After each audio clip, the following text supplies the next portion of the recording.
Hai, assalamualaikum warahmatullahi wabarakatuh. Ketemu lagi sama aku, Anissa Salma.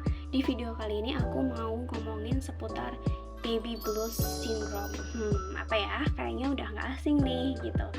Nah, ketika seorang perempuan itu melahirkan, pasti ada perasaan seneng, ada perasaan khawatir, campur aduk lah pokoknya kayak gitu. Punya anak, siapa sih yang gak seneng kayak gitu. Bahkan kadang ada beberapa yang menunggu sampai bertahun-tahun belum punya anak. Tapi ada beberapa ibu baru ya merasakan kelelahan yang terlalu berlebih kayak gitu, kekhawatiran yang berlebih, sehingga menyebabkan baby blues syndrome atau yang dikenal juga sebagai postpartum blues atau postpartum distress syndrome ya. Baby blues itu merupakan sebuah perasaan emosional yang dirasakan oleh seorang ibu setelah dia melahirkan. Kondisi ini bisa terjadi dalam 14 hari pertama setelah dia melahirkan, atau puncaknya terjadi pada saat 3 atau 4 hari setelah ibu itu melahirkan. Ya, karena mungkin pergeseran pola kehidupannya, yang tadi dia begadang buat apa, sekarang begadang buat anak misal, atau perubahan biologis yang ada di dalam tubuhnya kayak gitu. Bisa juga perubahan psikisnya dia, yang tadi hanya memikirkan untuk dirinya dan pasangannya, sekarang jadi mikirin anaknya, bisa jadi. Atau bisa jadi karena ketidakseimbangan pembagian tugas antara laki-laki dan perempuan, antara si ibu dengan si suaminya gitu. Jadi menyebabkan dia sangat kelelahan, ya kan? Makanya bisa terjadi baby blues syndrome. Nah, gejalanya gimana sih? Gejalanya bisa yang pertama itu ibu itu tiba-tiba tuh menangis tanpa alasan yang jelas kayak gitu. Kayak ngelihat bayi tiba-tiba nangis, keluar air mata. Terus dia kesel, gampang kesel gitu, ada apa dikit kesel, senggol, pacok kayak gitu ya. Terus dia juga sering merasa kelelahan, terus tidak percaya dengan dirinya sendiri, terus kayak mudah tersinggung, kemudian jadi susah buat istirahat, kemudian bahkan ya yang lebih parah, dia nggak mau deket-deket sama anaknya. Jadi kalau ngeliat anak dia bisa teriak-teriak, nangis-nangis, terus minta dijauhin kayak gitu, separah itu. Nah, munculnya baby blues syndrome ini tuh karena kelelahan, si ibu ini kelelahan mengasuh si bayi yang baru lahir ini. Bisa juga karena ibu yang baru menyusui ya, sehingga payudaranya merasa sakit dan dia merasa demam juga kayak gitu, karena perubahan-perubahan yang terjadi secara biologis di dalam dirinya. Bisa juga karena si ibu ini merasa kesulitan dengan tanggung jawabnya yang baru sebagai seorang ibu kayak gitu kan. Nah, baby blues syndrome itu juga bisa terjadi karena hormon yang ada di dalam tubuhnya itu menurun gitu, sehingga terjadilah gejala-gejala daripada baby blues syndrome tadi. Kemudian yang lainnya mungkin karena fisiknya, pasti orang yang sudah melahirkan itu akan berbeda dengan orang yang belum melahirkan. Jadi kayak timbul rasa ketidakpercayaan pada dirinya sendiri, overthinking, terus akhirnya dia kayak udah gitu anak mungkin nangis, ngelihatnya bayi terus kayak gitu kan. Jadi lama-lama dia stres gitu. Nah, gimana sih untuk mengatasi baby blues syndrome ini kayak gitu? Yang pertama, yang pasti adalah suami. Kuncinya tuh di suami. Suami itu adalah garwa. Garwa itu artinya sigarani nyawa ya, separuh nyawanya. Jadi ketika seorang ibu melahirkan, itu harusnya suami itu juga ikut berkontribusi di situ gitu. Jadi nggak semuanya beban atau tanggung jawab mengasuh anak di hari-hari pertama setelah melahirkan, postpartum itu dibebankan kepada istrinya. Aku udah kerja loh kayak gitu seharian, masih disuruh ngurusin anak. Lah, emangnya seorang ibu udah melahirkan itu tidak berjuang kayak gitu. Jadi sebaiknya bener-bener antara suami sama istri itu terjadi mungkin kerjasama yang baik kayak gitu, yang cowok ngertiin ceweknya, suami istrinya, yang istri juga ngertiin suaminya kayak gitu. Nah, setelah itu ketika suami itu udah kayak katakanlah pengertian, sudah bisa berbagi tanggung jawab, mengerti istrinya, itu bisa menjadikan sebuah support untuk si istri itu.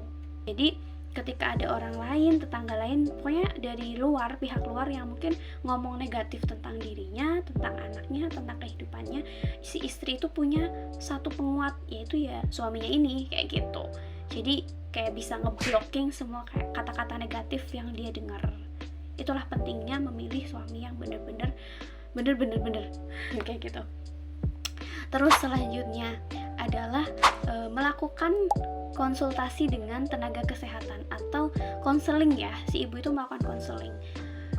Kenapa? Karena kadang kita butuh perspektif ya, perspektif dari seseorang yang dia itu paham di bidangnya, kayak gitu. Khususnya kayak misal dia lagi punya masalah dengan asinya, ya konseling lah ke ASI, konseling ASI, kayak gitu. Dia ada masalah dengan psikisnya, pergilah ke psikolog, kayak gitu. Jadi dengan kita memasukkan pihak ketiga ya, dalam tanda kutip itu adalah seseorang yang lebih ahli di bidang itu, kita punya another point of view. Sudut pandang kita semakin luas sehingga kita tidak overthinking, tidak hanya memikirkan apa yang kita pikirkan. Jadi kayak pandangan kita akan semakin terbuka, maka solusi-solusi itu akan semakin banyak yang masuk, dan itu bisa mencegah kita atau ibu-ibu dan para perempuan dari adanya baby blues syndrome ya. Ketika seorang ibu itu merasakan senang, dia merasa nyaman gitu, maka hormon oksitoksin itu akan bekerja dengan lebih baik.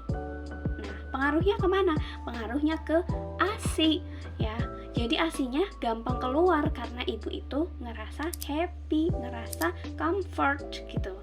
So, ya itulah pentingnya peran seorang ayah atau suami di dalam masa menyusuinya si anak ini, bayi ini, kayak gitu.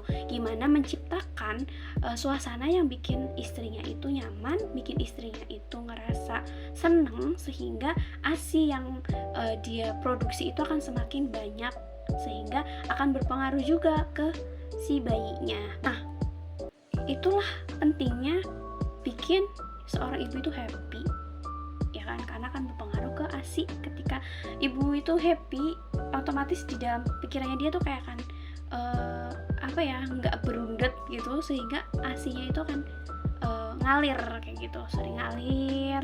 Nah, ketika dia sedang menyusui, dia bisa kayak menyentuh anaknya, dipegang anaknya, ditatap, terus dipandang, terus didengerin, kayak mungkin kita ngajakin ngobrol kayak gitu. Nah, ketika kayak gitu, maka akan ada kedekatan dan kelekatan antara seorang ibu dengan anaknya. Perlahan, tapi belajar juga untuk menjadi seorang ibu kayak gitu. Oh iya ya, aku udah punya anak gitu. Oh iya, ini yang esok akan meneruskan generasi aku kayak gitu. Jadi penting banget untuk menciptakan atau menaikkan hormon oksitoksin ini supaya produksi ASI seorang ibu itu bisa lancar. Jadi kalau misalnya ASI ibu itu nggak lancar, itu bukan sepenuhnya atau bukan salah ibu, tapi bisa jadi orang-orang yang ada di sekitarnya, bisa jadi lingkungannya. So, sebagai manusia, kita harusnya bisa mendorong, mensupport dia, ngasih masukan tapi yang positif kayak gitu. Supaya apa? Supaya seorang ibu itu bahagia. Ketika dia bahagia, ASInya insya Allah akan lancar. Jadi kalau misalnya ada tetangga kalian, teman kalian yang ASInya mungkin gak lancar, jangan langsung dijudge, kamu ini kayak gini-gini, jangan. Mungkin dia butuh refreshing, mungkin dia tertekan, dia butuh teman cerita, ya kan, kita gak tahu. Yang pasti kita harus berupaya untuk membuatnya merasa senang dan nyaman, karena ketika dia senang dan nyaman, hormon oksitosin akan naik sehingga mempengaruhi proses keluarnya ASI. Sedikit knowledge yang aku tahu berdasarkan pengalaman yang aku lalui, bukan pengalaman menyusui ya, tapi pengalaman mengikuti sebuah kegiatan yang berhubungan dengan parenting, khususnya tentang mengasihi. Thank you for watching. See you at the another video and bye. Wassalamualaikum warahmatullahi wabarakatuh.